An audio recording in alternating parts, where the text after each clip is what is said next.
ወንጌል የማላፍርበት ኃይል ነው ሲል የትኛውም ዓለም ላይ ካሉ ኃይላቶች የሚበልጥ ሰው ነው። ያ ሰውዬ ያንቺ መሪ ነው። ራስ አድርጎ ለቤተ ክርስቲያን ምን አደረገው? ብትደክምም የሱ ነህ፣ ብትበረታም የሱ ነህ። ስሙ ባንተ ላይ ተጠርቷልና የሱን ንብረት ማንም መንካት አይችልምና ሌላ አንተን ሊያጠፋ አይችልም። መጨረሻዬን አሳምርልኝ እንዳትን የመጨረሻውን የያዘ ሌላ አይደለም የያዘን የመጨረሻውን። ስለ ኢየሱስ ክርስቶስ ስለ ወንጌሉ ሲነግረን ከሙታን በመነሳት ነው ያለው። በኃይል የማን ልጅ? የእግዚአብሔር ልጅ መሆኑ ስለተገለጠ። የቤተ ክርስቲያን ግን ራስ ነው። ቤተ ክርስቲያን ድምቀቷ ነው፣ አክሊሏ ነው፣ ክብሯ ነው፣ ስሙ መወደሻዋ ነው፣ መጽናኛዋ ነው፣ መፈወሻዋ ነው። የሁሉ ነገር ገዢ ያደረጋት ይሄ ስም ነው።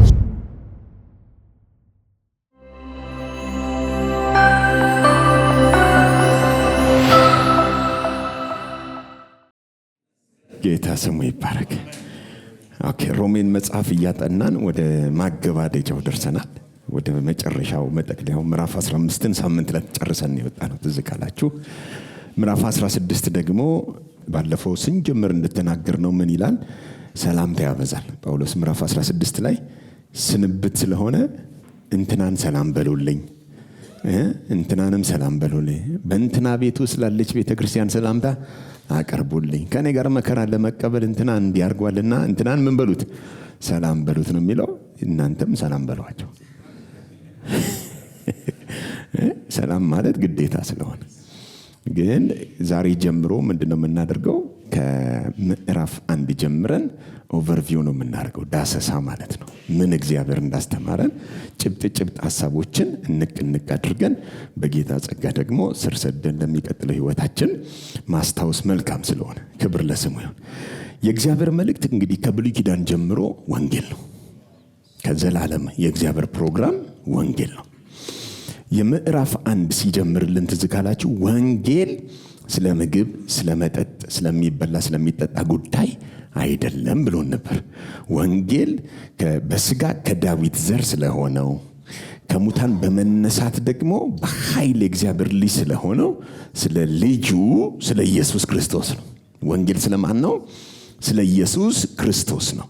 ወንጌል ባጭሩ ሰው ነው። ወንጌል ሙሉ መልእክት። ወንጌል መልእክት ሳይሆን መልእክት ያለው ምንድነው? ፐርሰን ነው። ወንጌል ስለ ሰው ነው እንጂ ወንጌል ስለ አንድ የሆነ አገልግሎት ወይም ስለሚነገሩ ስብከቶች የያዘ ቃል አይደለም። ወንጌል ከእግዚአብሔር ለሰው የተገለጠ ምንድነው? ሰው ነው። በሰውና በእግዚአብሔር መካከል ያለ ሰው ነው ወንጌል። ወንጌል የሰው ልጆች ሁሉ የበላይ ባለስልጣን ነው። እደግመዋለሁ። ወንጌል የሰው ልጆች ሁሉ የበላይ ምንድነው? ባለስልጣን ነው።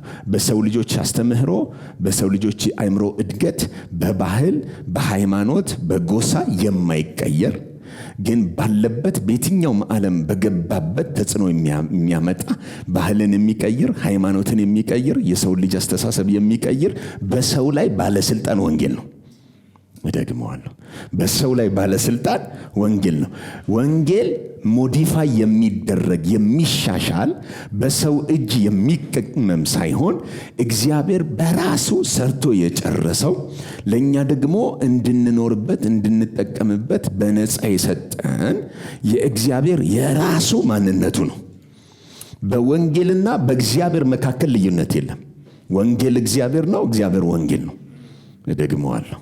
ወንጌል እግዚአብሔር ነው፣ እግዚአብሔር ራሱ ደግሞ ወንጌል ነው። ዮሐንስ ሲጽፍልን እግዚአብሔር ፍቅር ነው አለን አይደል?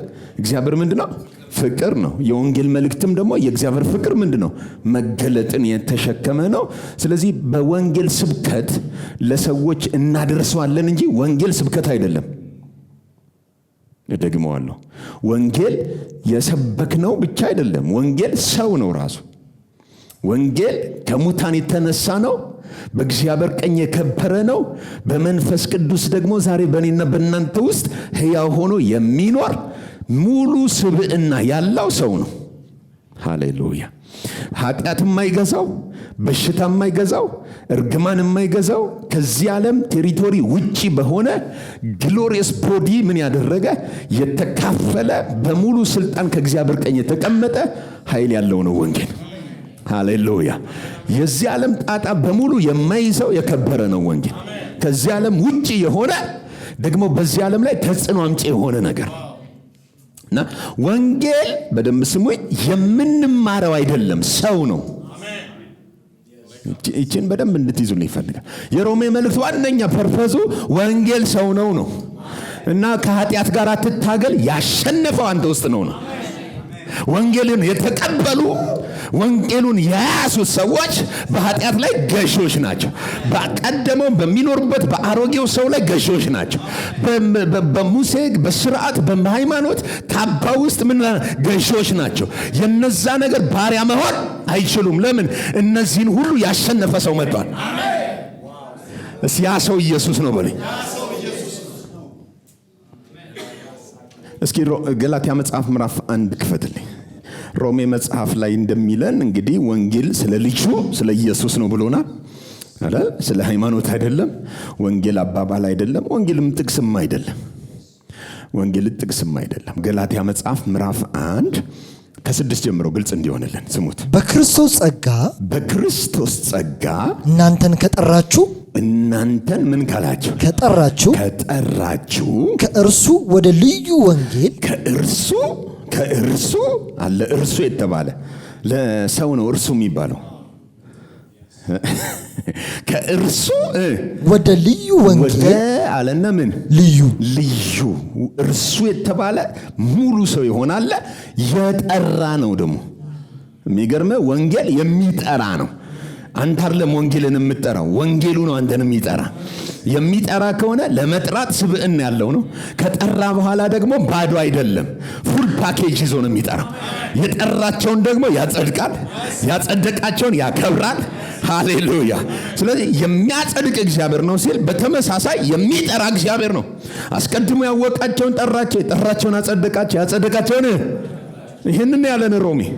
ስለዚህ ጠርቶ የእግዚአብሔር ጸጋ ምን ያደርገናል? ያከብራል፣ ያጸድቃል፣ በእግዚአብሔር ፊት ሙሉ ሰው ያደርጋል።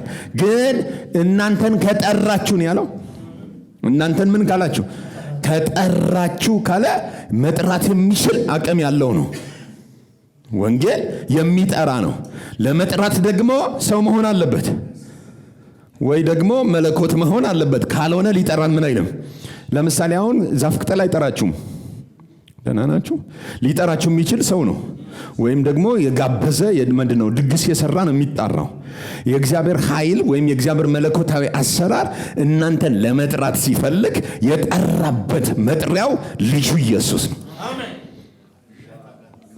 እዚህ አሁን እናንተን ከጠራችሁ ወደ ልዩ ነው ያለው። ምን ልዩ ወንጌል እንዴት ፈጥናችሁ እንደዞራችሁ ምን እላለሁ። የገላትያ ቤተክርስቲያን ቶሎ ዞራ ስለነበር ኢየሱስ በስጋው ወራ ሲመላለስ ወላጅ እንደሌላቸው ልጆች አልተዋችሁም። እንደኔ ያለ ግን ሌላ አጽናኝ ልክላችኋለሁ ብሏል። እንደኔ ያለ ነው ያለው እሱ። እንደኔ ያለ ነው ግን ደግሞ ምንድነው?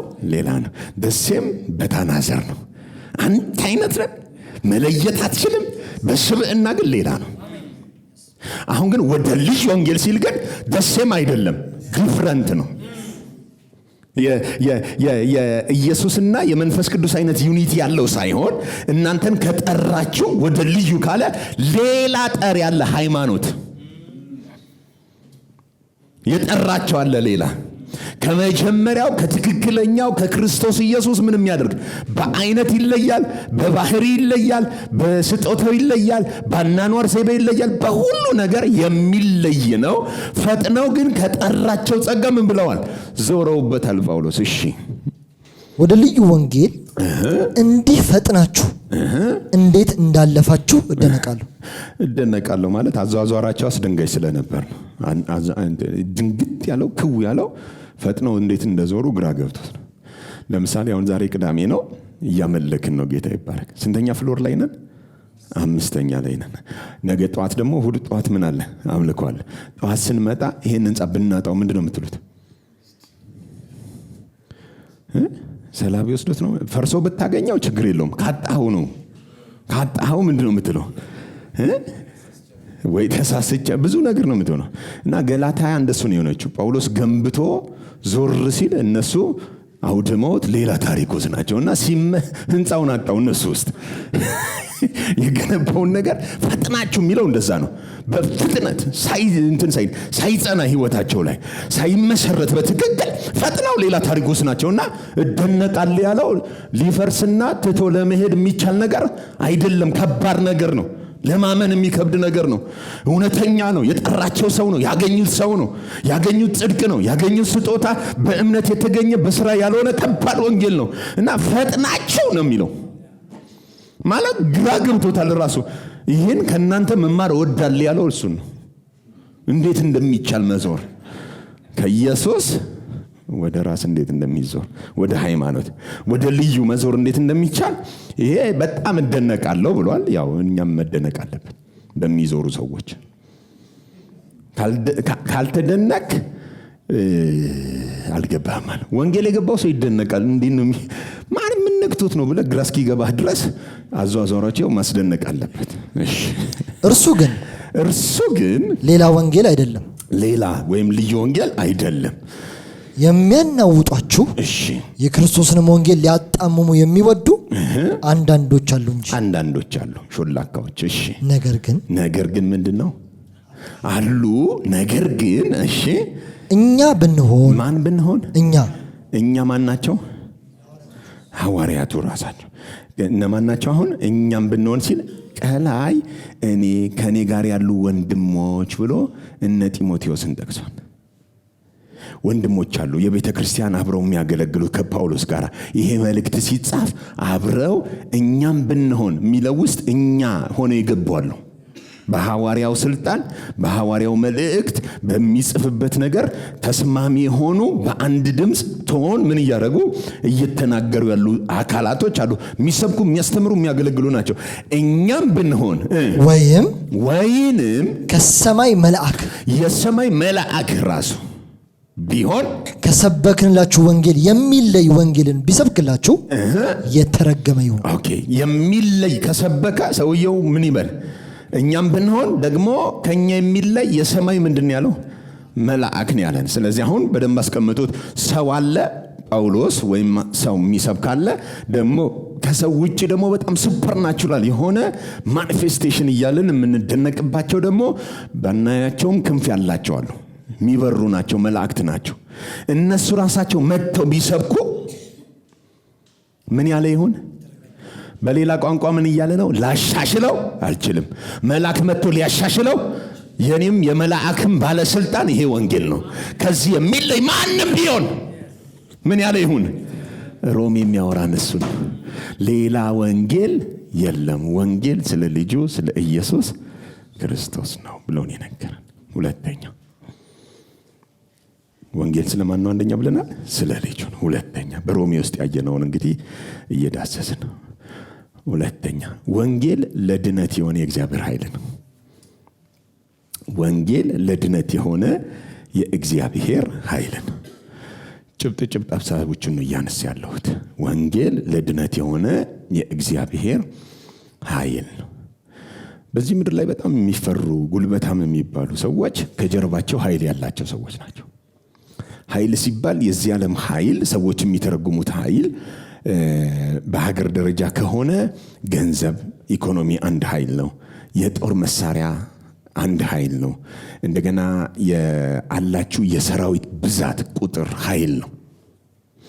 እነዚህን በያዛችሁበት መጠን ልክ በሌሎች አካላቶች ላይ ምን ታረጋላችሁ?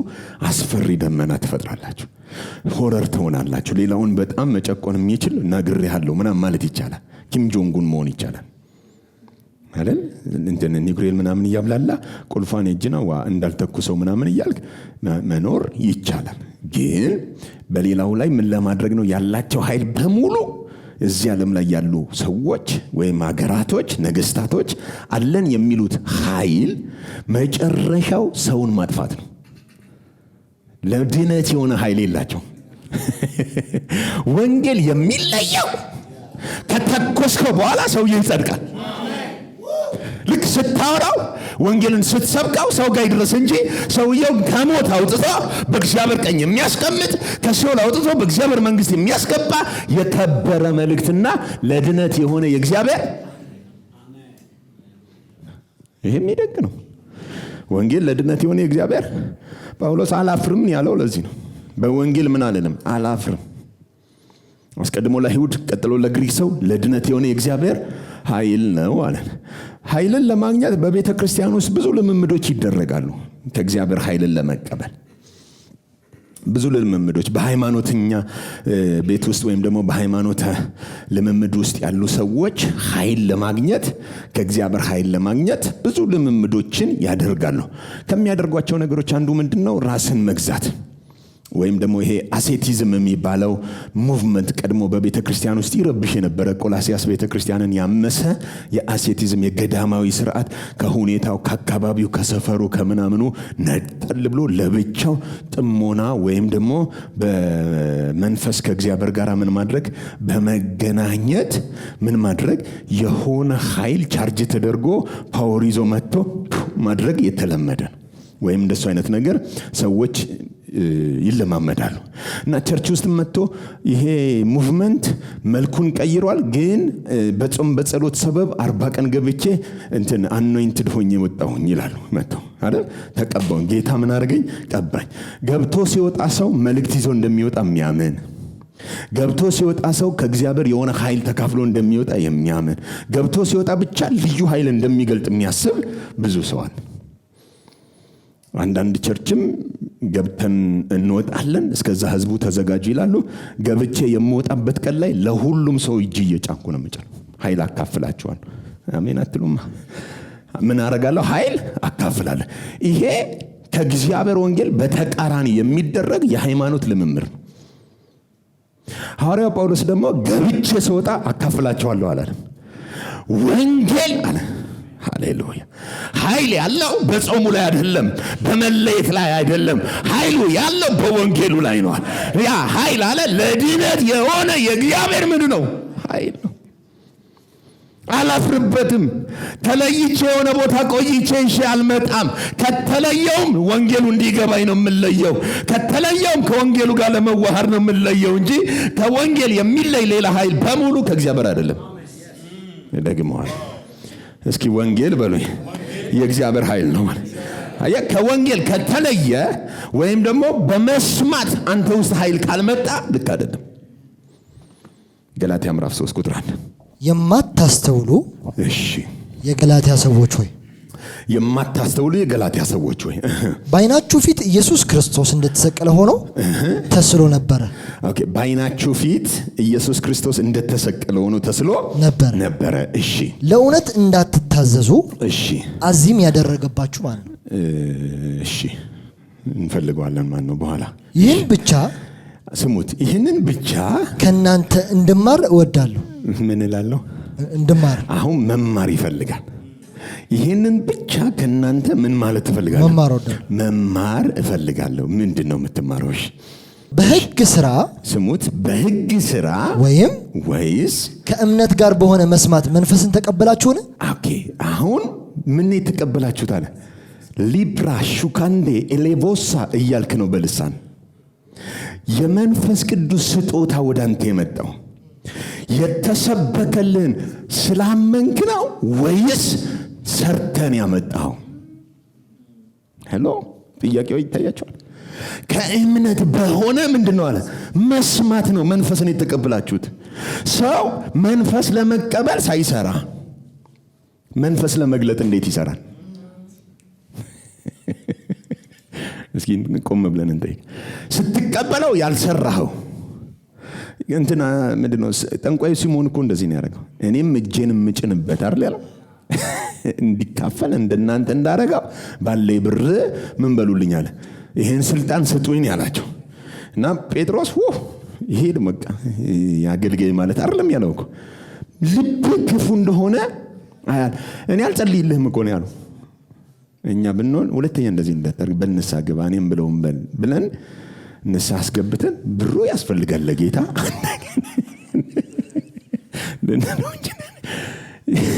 ጴጥሮስ ግን እኔ አልጸልይልህም አለ። እግዚአብሔር ይቅር ይልህ እንደሆነ ነው ያለው። ራሱ ይቅር ይልሃል አላለውም። ይቅር ይልህ እንደሆነ እዛው ጨርስ። ከፊቴ ግን ምን በል ዞር በል። ለምን? የእግዚአብሔርን ስጦታ ልትገዛው ፈልገሃል። ነገርየው ምንድነው? ስጦታ ነው። ሲመጣ በምንድነው? በስጦታነት ነው የመጣው። በነፃ የተሰጠህን ነገር ልትገዛ አስበሃልና ከፊት የጥፋ ነው። አሁን ጳውሎስ እስኪ እንዴት ነው እስኪ እኔ መማር ፈልጋለሁ ማለት እንዴት ነው ልሳን የተሞላችሁት? እንዴት ነው ከእግዚአብሔር መንፈስ ጋር ህብረት ማድረግ የጀመራችሁት? የተሰበከላችሁን ስላመናችሁ ወይስ የሕግን ስራ ፈጽማችሁ ነው? አየው፣ መስማት መንፈስ ያካፍላል። ስትሰማው የወንጌሉ ኃይል ይገለጣል። በመስማት ውስጥ ድንቅና ታምራት ይሆናል። በመስማት ብቻ ወንጌል እየሰማኸው ነፃ የሚያወጣ ኃይል ነው። ወንጌል ሄደህ አድርግ አይልም። ወንጌል በተቀመጥክበት ነፃ ያወጣል። ለምን? ተደርጎ ያለቀ ስለሆነ። ወንጌል የሚፈልገው ጆሮ ብቻ ነው። ስትሰማው በህይወት ላይ ነፃነትን ነው የሚያወጣው። ወንጌሉ የምስራች ብቻ ነው የያዘው። ወንጌሉ ፍርድ አልያዘም፣ ኩነኔ አልያዘም፣ ጭንቀት አልያዘም። ወንጌሉ የያዘው የሰማይን አዋጅ ብቻ ነው። ሃሌሉያ። ልክ ወንጌል በሰማችሁበት ልክ እናንተ ህይወት ውስጥ ያለ ስራት እየተፈታ ይሄዳል።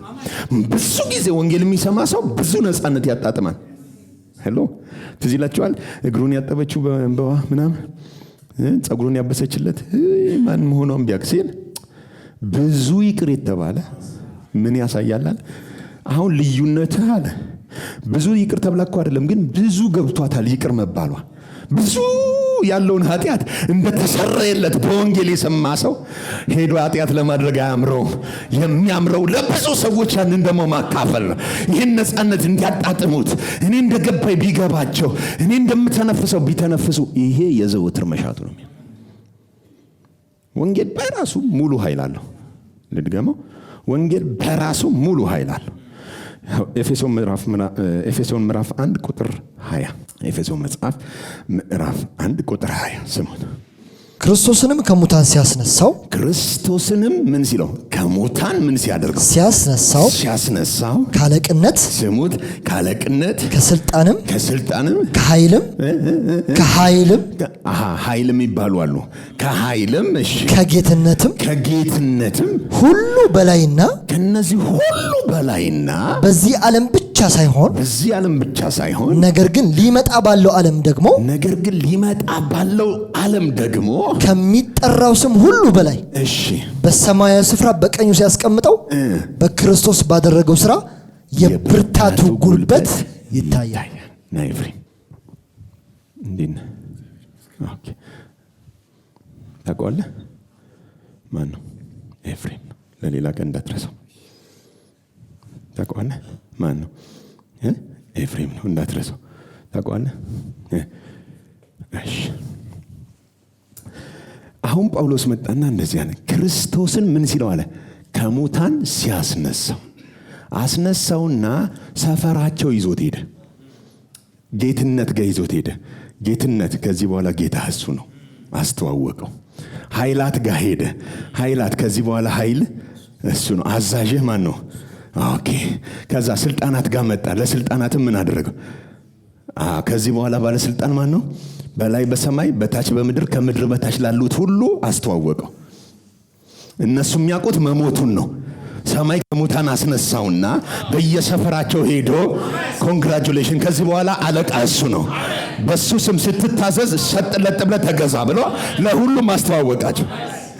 ለሁሉም ምን አላቸው? ኃይላት ነበሩ እኮ፣ ለኃይላት ግን ሌላ ኃይል ነው ያስተዋወቀው። ይሄ ደግሞ አለ የእግዚአብሔርን የብርታቱን ጉልበት ያሳያል። ሌላ ኃይል እንደሌለ ከሙታን በማስነሳት መስክሮለታል። ኃይል ሁሉ የሱ ነው፣ ስልጣን ሁሉ የሱ ነው፣ ክብር ሁሉ የሱ ነው። ሰጠው ነው የሚለው እና ሊሰየም ከሚችል ስም በላይ አሁን ብቻ ሳይሆን በሚመጣው ዓለም ሁሉ ላይ የትኛውም ዓለም ወደፊት ይፈብረክ፣ ለዚህኛው ተገዢ ነው። ሄሎ፣ አሁን በደንብ ስሙኝ። ሰጠው ነው የሚለን አይደል? ለሁሉም ምን አረጋቸው? አሳያቸው። ከዛ ልክልካቸውን አቀመሳቸው፣ ሰጣቸው፣ አሳያቸው። እነሱማ ኃይልም ስልጣንም ጌትነትም አለው ብላ በላቸው። የዚህ ዓለም ገዢዎች ባለስልጣናት አውቀውት ቢሆን ባልሰቀሉት ብላ ባላቸው ልክ ሰቀሉት፣ ባላቸው ኃይል ልክ አጠፉት፣ ባላቸው ሰራዊት ልክ ከበው ያዙት፣ ጨፈጨፉት። እሱ ግን አስነሳና ሄዶ አስተዋወቃቸው። ከዚህ በኋላ እሱ ነው ብሎ ለሁሉም አስተዋወቃቸው። በዚህ ዓለም ብቻ ሳይሆን አለ በሰማያዊው ስፍራ ሃሌሉያ። እነ ገብርኤል ዓለም ላይ ሄደ፣ ለነ ሚካኤል ሄደ። የኔ ጎራዴ ያለኝ ተዋጊ ነኝ ምናምን ጦረኛ እንዳትል፣ የምስራች አብሳሪ ነኝ ልዩ መንፈስ ላይ እንዳትል፣ የምስራቹ እሱ ነው፣ ሰይፉ እሱ ነው። ሃሌሉያ። ሰላሙም እሱ ነው። ኃይል ሁሉ የማን ነው አለ ብሎ ሰጣው ነው የሚለን። አሁን ተሰጥቶታል አልተሰጠው? ኢየሱስ ሁሉ ነገር የሱ ሆኗል። ቀጥልልኝ ስሙት። ሁሉም ከእግሩ በታች አስገዛለት፣ ሁሉን ከእግሩ በታች አስገዛለት፣ ከሁሉ በላይም ራስ እንዲሆን ለቤተ ክርስቲያን ሰጠው። ለቤተ ክርስቲያን ሄዶ አስተዋወቃት አይደለም የሚል ቆይ ለእኔና ለአንተ ከዚህ በኋላ ምናምን ብሎ አይደለም ያስተዋወቀ፣ ተጠቀምበት ብሎ ምን አደረገዋል? የትኛውም ኃይል ሊይዘው የማይችለው ከፍ ያለው ለአንተ ስጦታ ነው። ይህንን ምሽግ ገብተህ አይደለም፣ ይህንን የሆነ ሰፈር ሄደህ አይደለም፣ በማወቅ እሱን ትጠቀምበታል። ወንጌል የማላፍርበት ኃይል ነው ሲል የትኛውም ዓለም ላይ ካሉ ኃይላቶች የሚበልጥ ሰው ነው። ያ ሰውዬ ያንቺ መሪ ነው። ራስ አድርጎ ለቤተ ክርስቲያን ምን አደረገው? ብትደክምም የሱ ነህ፣ ብትበረታም የሱ ነህ። ስሙ ባንተ ላይ ተጠርቷልና የሱን ንብረት ማንም መንካት አይችልምና ሌላ አንተን ሊያጠፋ አይችልም። መጨረሻዬን አሳምርልኝ እንዳትን የመጨረሻውን የያዘ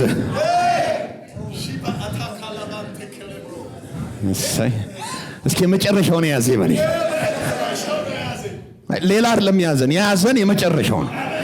ስለ ኢየሱስ ክርስቶስ ስለ ወንጌሉ ሲነግረን ከሙታን በመነሳት ነው ያለው።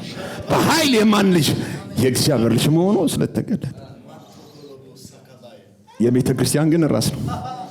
ቤተ ክርስቲያን ድምቀቷ ነው፣ አክሊሏ ነው፣ ክብሯ ነው፣ ስሙ መወደሻዋ ነው፣ መጽናኛዋ ነው፣ መፈወሻዋ ነው። የሁሉ ነገር ገዢ ያደረጋት ይሄ ስም ነው። አንድ ሰው እስኪ ወንጌል በሉኝ። ለእኔ ተሰጠኝ የእግዚአብሔር ኃይል ነው።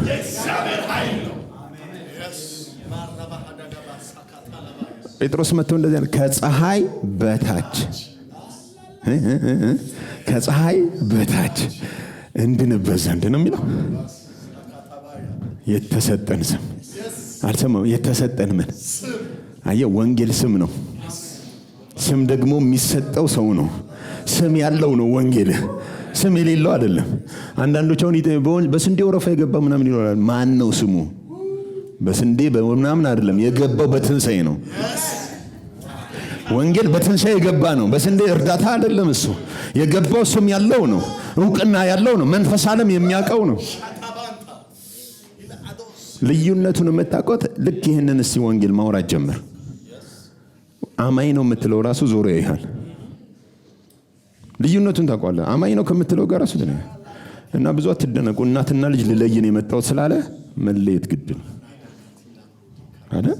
መለየት ግዴታ ነው እኮ። ይለያል። ወንጌል በትክክል ስታምን ይለያል። ተመሳስሎ ግን መኖር ይቻላል። ልዩ የተባለዋል ከሱ ጋር ጠጋ ብለህ አብረህ ቁጭ ማለት ይቻላል። ሰዎች በትክክል ኢየሱስን የለዩትና ያወቁት ቀን ኃይላቸው ይታደሳል፣ ነፍሳቸው ተርፋለች። በወንጌል እውነት ሹት ያደርጋሉ። ብዙ ነገሮችን ይንቃሉ። ዚምር በእግዚአብሔር ገዢዎች ይሆናሉ። በተሰጣቸው ሙላት በጣም በድፍረት መመላለስ ይጀምራል። የሚያስፈራቸው ሕይወታቸው ላይ አንዳች ነገር አይኖርም። ወንጌል እኮ የተፈረመ ዋስትና እኮ ነው። ያለቀልህ ዋስትና እኮ ነው። የድነትህ ዋስትና እኮ ነው። የያዝህ ዋስትና እኮ ነው። አለቀውም ያለ ዋስትና እኮ ነው። ይሄ ያንተ ኃይልህ እኮ ነው። ለመጸለይ ኃይልህ ነው። ለማንበብ ኃይልህ ነው። ሄደህ ስታነብ አይደለም ኃይል የሚሆነው። የሚያስነብብ ራሱ ይሄ ኃይል ነው። የሚያስጸልይ ራሱ ይሄ ኃይል ነው። ብትተጋ በዚህ ኃይል ነው። አንድ ሰው ኃይል ያለው አለ። እስኪ ኃያሉ በሉት። ሲያጠጋ እንዴት ኃያሉ በሉት። አንዳንድ ሰው እንደ ደካማ ራሱን ያያል። በወንጌል ውስጥ ደካማ የለም። ደግመዋል። ወንጌል ኃይለኛ ነው። ደግሞ በራሱ ለማዳን የሚሰራ ኃይል ነው። ስለዚህ ወንጌል ስትሰብኩ ማለት እያረጋችሁ ያላችሁት ለአንድ ሰው እያገናኛችሁ ነው።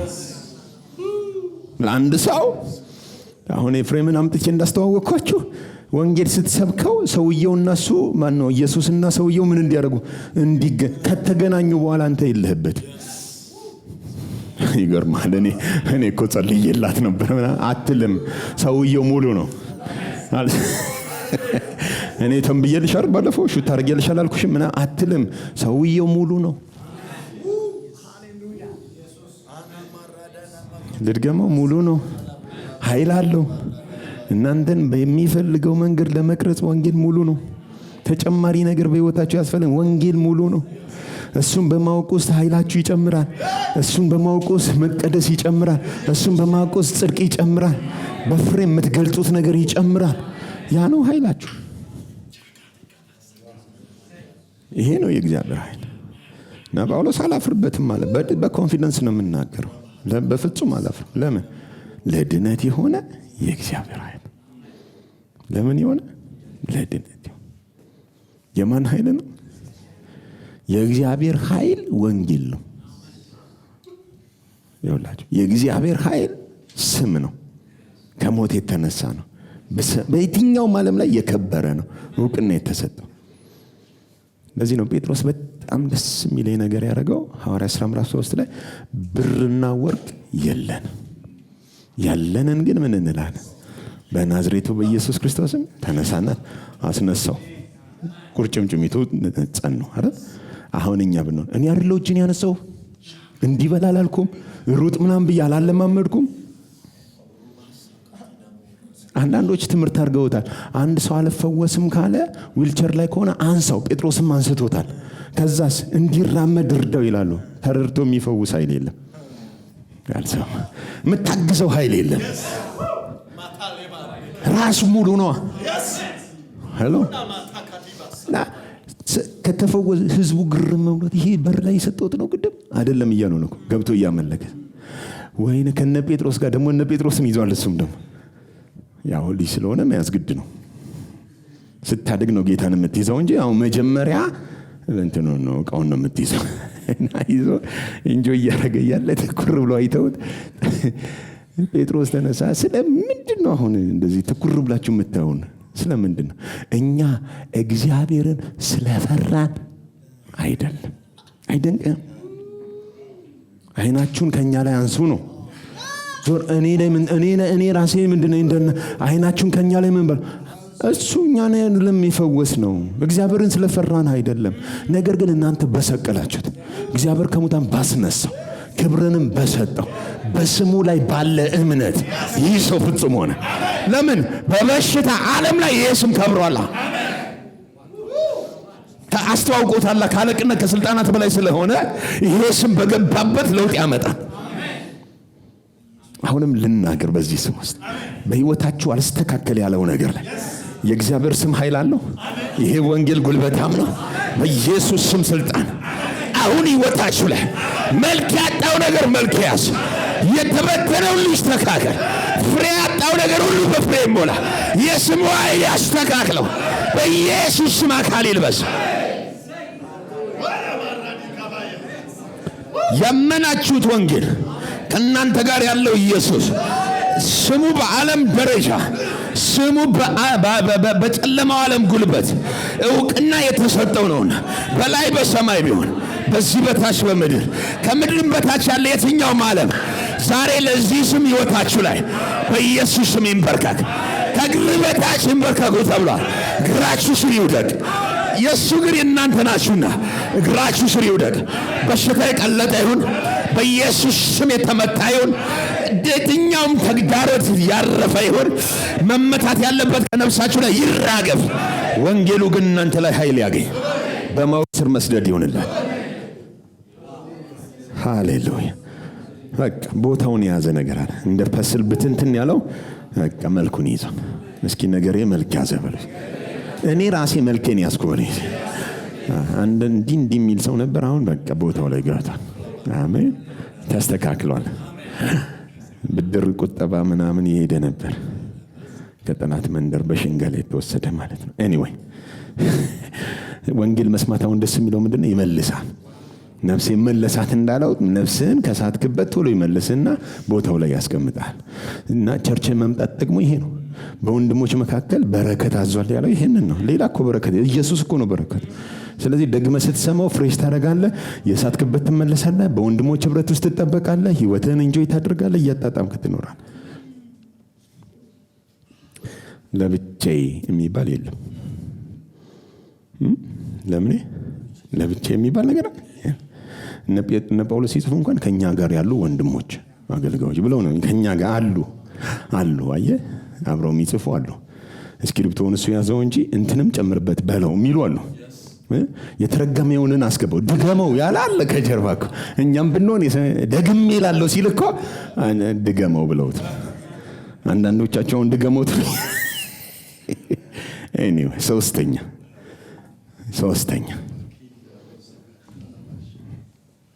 ሶስተኛ የእግዚአብሔር ጽድቅ ከእምነት ወደ እምነት በእርሱ ይገለጣል።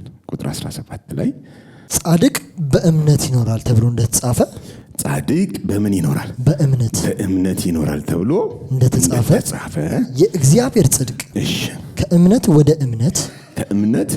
እምነት በእርሱ ይገለጣል። በእርሱ ምን ያደርጋል? ይገለጣል። እንግዲህ የእግዚአብሔር ጽድቅ ከእምነት ወደ እምነት በእርሱ ምን ይላል? ለምን ጻድቅ በምን ይኖራል ተብሎ ነው የተጻፈው? በእምነት ይኖራል ተብሎ ምን እንዳደረገ እንግዲህ አሁን ጻድቅ በእምነት ይኖራል የምትለዋን መፍታት አለብን። በደሞዝ አይኖርም እያለን ነው። በሌላ ቋንቋ ጻድቅ በምንድን ነው የሚኖረው? በእምነት ነው የሚኖረው ሲባል ደግሞ መስሪያ ቤቱ በእምነት ይከፍለዋል ማለት አይደለም። መስሪያ ቤት ስትሄድ ያው ደሞዝ አለ። ጻድቅ በእምነት ይኖራል ሲል ከእግዚአብሔር ጋር ጻድቃን የሚኖሩት በስራቸው አይደለም። በህይወት ዘመናቸው ሁሉ ጊዜ የሚኖሩት በእምነት ብቻ። አብርሃም ጻድቅ ነበር፣ በእምነቱ ተመስክሮለታል ነው የሚለን። ጻድቅ ያተሰማለው ምኑ ነው? ማመኑ ነው። ጻድቅ የተባሉ ከዘፍጥረት ጀምሮ እግዚአብሔር ጻድቅ ብሎ የጠቀሳቸው በሙሉ አማኞች ናቸው። አንድም በህግ ስራ ጻድቅ ነው የተባለ ሰው የለም። አንድም ሰው አታገኙም። ነገር ግን ሁሉም በህግ ስራ ስለማይጸድቁ ከብሉይ ኪዳን ጀምሮ እግዚአብሔር በእምነት ግን ሰዎችን ጻድቅ አድርጎ ምን ያደርግ ነበር? ይቆጥር ነበር። ለምሳሌ ህግ ከመሰጠቱ በፊት እና አብርሃም እና ይስሐቅ እና ያዕቆብ በሙሉ የአባቶቻችን አምላክ የተባለው በእምነት ጽድቅ ነው እንጂ በስራቸው አይደለም። ለምሳሌ ህግ ከተሰጠ በኋላ የመጡ እንኳን ታላላቅ የሚባሉት አንደኛው ዳዊት ነው። እነ ሳሙኤል ናቸው። ሳሙኤል በህግ ስራ አልኖረም፣ ግን የእግዚአብሔር አፍ ነበረ፣ ነብይ ነበር። በህግ ኪዳን ውስጥ ግን ቢሆንም በህግ ስርዓት ግን አይደለም የሚሄደው። ከእግዚአብሔር ጋር በሚያገኘው ምሪትና ድምጽ ነበር። እንደ አንድ የሀገር መሪ ሻርፕ ሹተር የሆነ ነብይ ነበር። ዳዊት ጋር ስታመጡ እንደ ልብ የሆነውን አገኘሁት ብሏል እግዚአብሔር። ገና ህፃን ሆኖ እንኳን ልቡ በእግዚአብሔር ይታየለት ነበረ። እና ዳዊትን ስታዩት እግዚአብሔር ኃጢአቱን የማይቆጥርበት ሰው፣ ሳይሰራ ደሞዙን የሚከፍለው ሰው ብፁዕ ነው ብሎ ዳዊት እንኳን ሳይሰራ የተሰጠውን ጽድቅ አምኖ እንዴት አይነት ጻድቅና ብሩክ ነን ብፁዕ ነን ብሎ በእምነት አይቶ ነው የሞተው። ዳዊት በዘመኑ ውስጥ የኖረው በአሮጌው ኪዳን ዘመን ውስጥ ነው። ሲያስብና ሲኖር ግን ልክ እንደ አዲስ ኪዳን ነው። አብዛኛው የህይወት መልልሶቹ እንደ አዲስ ኪዳን ናቸው። እና በላዩ ላይ የክርስቶስ መንፈስ ይገለጥበት የነበረ ነብይ ነው። በጣም የሚደንቅ ሰው ነው። ስለ ኃጢአት ይቅርታ እኛ አዲስ ኪዳን ላይ ያለን አልገባንም እንደሱ። አሁን እሱ እኮ ሳይሰራ ደሞዝ የሚከፈለው ሰው ብስኩን ነው እኮ ያለው። እኛ እኮ ተከፍሎልሃል እኮ አልተከፈለም፣ በየዕለቱ ማታ ማታ ከመኝታዬ በፊት እየየብዬ መክፈል አለብኝ የምንል ነን። ልዩነታችን ማለት ነው። ልክ ነኝ። ዳዊት ብዙ ስህተቶች አሉበት፣ በጣም እጥቅን ያለበት። በዚህ ሁሉ ስህተቱ ግን ማይፎርሸው ነገር በአባቱ ነው። ብዙ ሚስቴክ ይኑረው እንጂ እግዚአብሔርን ግን እንደው ሌላ ቦታ ላይ ንግስና ላይ የሆነ ቦታ ላይ ከመቀመጥ ይልቅ ቤት መጣል እመርጣለሁ ይላል። እግዚአብሔር ቤት ውስጥ መጣል በሱ እግር ስር መውደቅ እንኳን የከበረ ነው ይላል። ማለት ያውቀዋል፣ አባቱን ያውቀዋል። ከኪዳኑ በላይ ከሕጉ በላይ አባቱን በመንፈስ ያውቀዋል። እና ከአባቱ ጋር የተነካካ ሰው ስለሆነ ምን ነፍሴ እንደዋላ ይልሃል። አንተን ነው የምትናፍቀው ይላል። ሁልጊዜ ትሻለች ይላል። የሚፈልገው የእግዚአብሔርን ነገር እንደነበር ታዩታላችሁ። እና ጻድቅ ነበር፣ ንጉስም ነበር። እንደውም እግዚአብሔር ኪዳን ገባለት እኮ ከቤት ከጉልበት የሚወጣ ነው ወንበርህን የሚወርሰው፣ ሌላ ሰው አላስቀምስም አለው። የፖለቲካ ቴሪቶሪውን አስጠበቀለት። ስፒሪቹዋሉን ብቻ ሳይሆን ምድር ላይ ያለውን እንኳን ንግስና አስጠብቆለታል። ከጉልበት የሚወጣ ብሎ ፊዚካሊ ሰለሞንን አስነሳለት፣ ስፒሪቹዋሊ ክርስቶስን አስነሳለት። በስጋ ከዳዊት ዘር ነው ተባለ ኢየሱስ።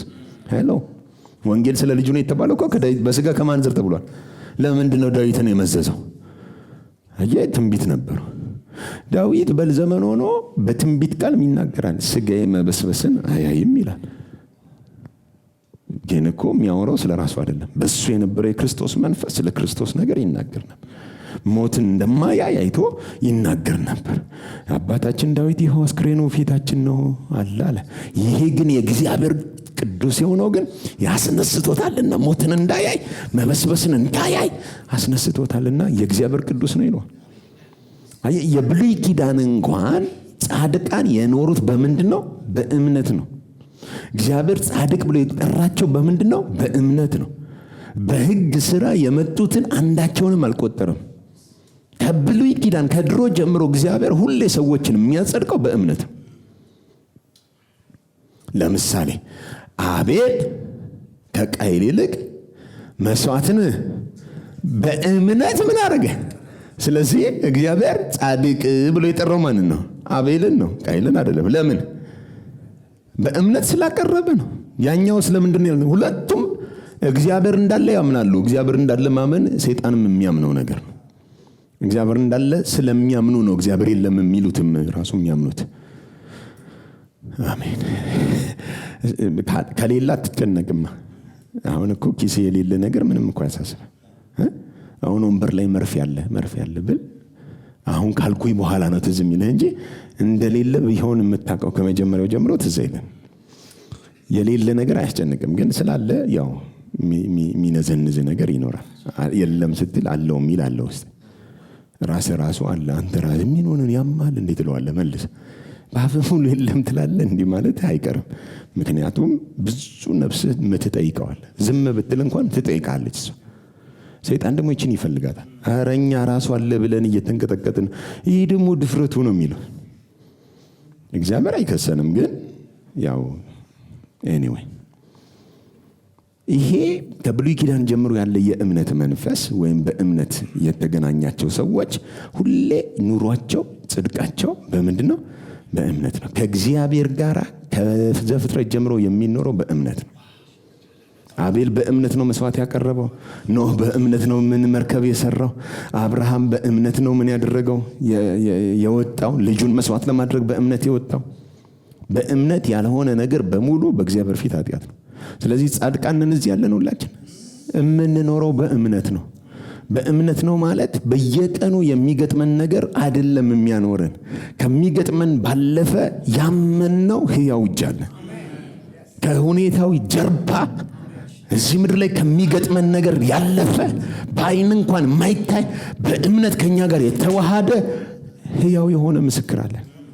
እግዚአብሔር መንፈስ፣ የእምነት መንፈስ። እስኪ አንድ ሰው አማኝ ነኝ ይበል። አማኝ ነን ስንል እግዚአብሔር እንዳለ ምናምነን፣ እግዚአብሔርን በትክክል የህይወታችንን ምን እንደያዘው መጨረሻ ፍጻሜያችንን ሊያሳምር የሚችል በጎ አምላክ እንደሆነ እናምናለን። ለእኛ ማንም እዚህ ምድር ላይ ክፉ ቢሆን እግዚአብሔር ግን መልካም ነው። እግዚአብሔር ምንድን ነው? እግዚአብሔር መልካም ነው። ስለዚህ ጻድቅ በእምነት በህይወት ይኖራል። ጻድቅ በምንድን ነው የሚኖር? በእምነት በህይወት ምን ይላል? እነም ባቆም አጉረምርመው ነበር። የታለ ጠላቶቻችንን መታ የተባለው? የታለ ከዛስ በምሪት ይሄን እንዲያርግ ብሎ እግዚአብሔር ሲገለጥለት ምንም እንኳን በለስ ባታፈራ ወዲያው ቋንቋውን ቀየር። ባይዘው እግዚአብሔር እስኪያገኝህ ነው እንጂ ጥያቄ ከተገናኘህ በኋላ ጥያቄ የለም። መልስ ይዘህ ነው የምትሄደው። ኢዮብ የት አለ? አምጡት፣ እጁን የሚጭን ዳኛ ይፈለግ፣ እኔን ፊት ለፊት ነው የምለው አለ። እግዚአብሔር ሲገለጥ በጆሮ ነበር የሰማሁት። ኧረ እኔ ጥሩን ያፈነኝ እንደው ያልኩትን ሁሉ እንዳታምን ያለው። አሁን ግን አይኔ ምን አለች? ግን እኮ ምንም ያየው ነገር እኮ የለም። የሜዳ አህያን ነፃነቱን የሰጠው ማን ነው ሲለው አየው። እንዴት አሁን የኢዮብን ጭንቅላት እግዚአብሔር እንዲያስብ ነው ያደረገው። ሌላ እኮ ያደረገው ነገር የለም። በጦርነት ጊዜ ፈረስ ይስቃል ይላል። አሁን በጦርነት ጊዜ የሚስቅ ፈረስ አሁን ትዝ ይልሃል? ማንም ሰው አይለውም። አሁን ሌላውን እኮ አለ ስለ እግዚአብሔር እንደው ይምጣ እናገረዋለሁ የሚለውን ተውና ፈረስን በጦርነት ጊዜ እንዲስቅ ያደረገው ማን ነው? በየቀኑ የምታሸክማቸው አህዮች አሉ የሉም? አሉ። እርሻ ሰብል የሚሰሩ አሉ አሉ። የሜዳ አህያን ግን አንድ ቀን አሸክመው አታውቅም። ማን ነው ነፃነቱን የሰጠው? ታስባለህ? እሺ ለጦርነት ጊዜ ለችግር ጊዜ ያከማቸውት የበረዶ ቤት አለኝ። የቱ ጋር ነው? ሰምቼ ነበር ጌታዬ ሰምቼ ነበር፣ አላየውም ነበር። አሁን ግን አሁንም ያየው ነገር የለም። ግን የገለጠ ፍጥረታትን ጠየቀው። ይህን ሁሉ ማኔጅ አድርጎ እያስተዳደር ያለ እጅ አለ እና ይምጣ ብለሃል፣ ይኸው መጥቻለሁ ሲለው መስማትን በጆሮዬ ሰምቼ ነበር። አሁን ግን ማናየቻል ከሁኔታው ጀርባ ብታም ነው የማይለቅህ አምናው ደግሞ መጨረሻ ላይ ሐሳቡን የማይቀይር አስተማማኝ ዋስትና እግዚአብሔር አለ። ጻድቅ ሰው የሚኖረው በእምነት ብቻ ነው።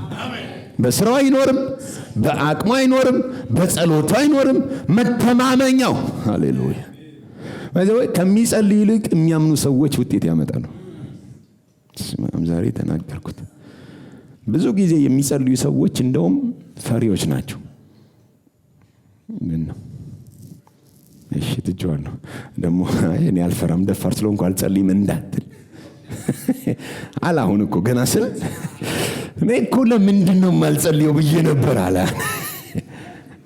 ጸልዩ፣ መጸለይ መልካም ነው። ጸሎት ማለት ከእግዚአብሔር ከአባታችሁ ጋር የፍቅር ህብረት ነው።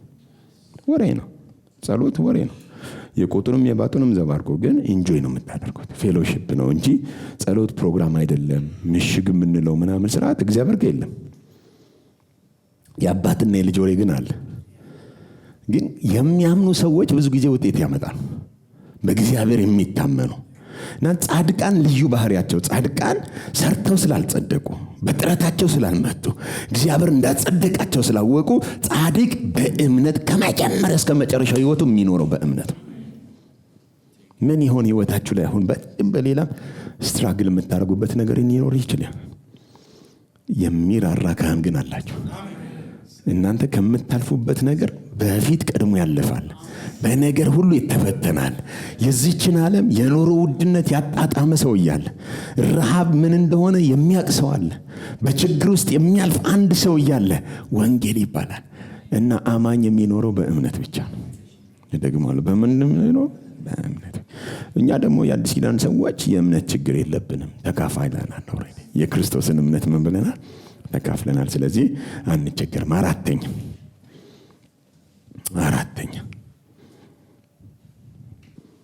አራተኛ ወንጌል ሰዎችን ወደ ራሱ ይጠራል። ወንጌል ሰዎችን ወደ ራሱ ይጠራል። በፈጣሪ ፈንታ ፍጡር ያመረከ ከሚታየው ግልጥ ሆኖ ከሚታየው በዚህ ዓለም ለምሳሌ ስለ እግዚአብሔር መታወቅ የሚቻለውን ማንኛውንም ነገር ሰዎች እንዲያውቁ እግዚአብሔር እድል ሰጥቷል።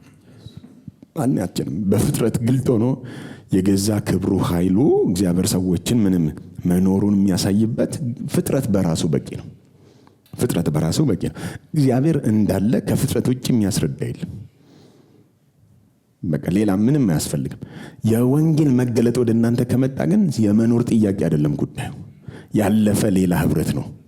ስለዚህ በሮሜ መጽሐፍ ምዕራፍ 1 ከቁጥር 18 ጀምሮ በፈጣሪ ፈንታ ፍጡር ስላመለኩ ስለማይታዘዙ ልጆች ያወራል እና ለባህሪያቸው የሚገባውን ትተው የማይገባውን ስላመለኩ ስላገቡ ሰዎች እና በአእምሯቸው ደንዝዘው ስለጠፉ ግፍ፣ ቅናት፣ ምቀኝነት የሞላባቸው ተንኮለኛ የሆኑ በእግዚአብሔር ፈንታ ፍጡርን ያመለኩ የአጠቃላይ የኃጢአትን የውድቀትን ዓለም ነፍሱ በጨለማ የተዋጠችን ዓለም በአንደበታቸው መልካም የሚመስል የሚናገሩት ነገር ግን በልባቸው በሕይወታቸው ግን ክፉ የሆኑ ከእግዚአብሔር ፈቃድና ሐሳብ ምን ያደረጉ ያፈነገጡ በእግዚአብሔር ፈንታ ሌላን ነገር የተኩ ሰዎች ምድር ላይ እንዳሉ ይናገራል። ለነሱ ጥሪ ነው የሚያመጣው ወንጌል።